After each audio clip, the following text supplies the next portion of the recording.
Welcome.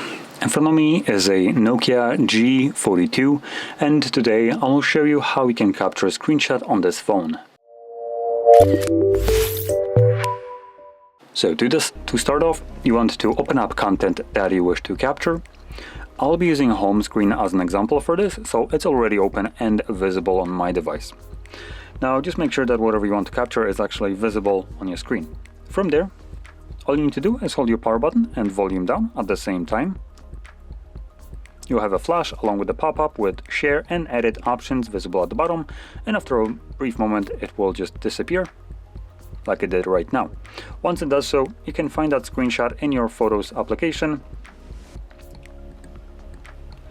and you want to navigate to the library section right here, in which you'll now find a screenshot album exactly like this one, which will contain strictly screenshots and nothing else.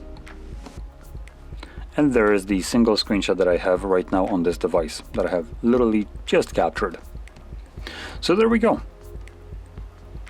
Now, if you found this very helpful, don't forget to hit like, subscribe, and thanks for watching.